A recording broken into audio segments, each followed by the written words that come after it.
ಅಂದ್ರೆ ತಕ್ಷಣ ನೆನಪಿಗೆ ಬರೋದು ಅಲ್ಲಿ ನಡೆದ ಬೆಂಕಿ ದುರಂತದ ಬಗ್ಗೆ. ಆದ್ರೆ ಆ ದುರಂತವನ್ನ ಮರೆಸೋ ಹಾಗೆ ಕಾಲ್ಟನ್ ಟವರ್ ಮತ್ತೆ ಎದ್ದು ನಿಂತಿದೆ. ಬಿಬಿಎಂಪಿ ಪುನಃಸ್ಥಾಪಿಸುವ ಆದೇಶ ಪತ್ರ ನೀಡಿದ್ದು ಇದೇ ಜುಲೈ ತಿಂಗಳಿಂದ ಮತ್ತೆ ಕಾರ್ಯಾರಂಭ ಮಾಡಿದೆ.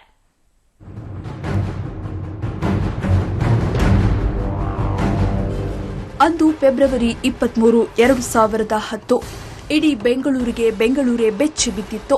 ಇದಕ್ಕೆ ಕಾರಣವಾಗಿದ್ದು ಕಾಲ್ಟನ್ ಟವರ್ನಲ್ಲಾದ ಅಗ್ನಿ ದುರಂತ.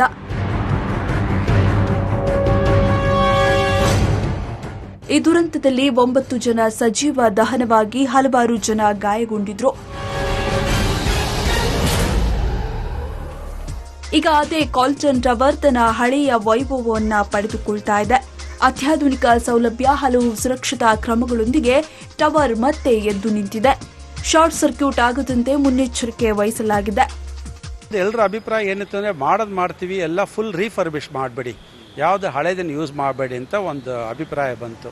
ಆಸ್ ಪರ್ ನಾರ್ಮ್ಸ್ ಏನಿದೆಯೋ ಅದಕ್ಕಿಂತ 10% ಹೆಚ್ಚಾಗೇ ಮಾಡಬೇಕನ್ನೋ ಉದ್ದೇಶ ತಗೊಂಡು ಬಿಲ್ಡಿಂಗ್ ಎಲ್ಲ ಥರದಲ್ಲೂ is in conformity to all standards and regulations ಅಂದ್ಬಿಟ್ಟು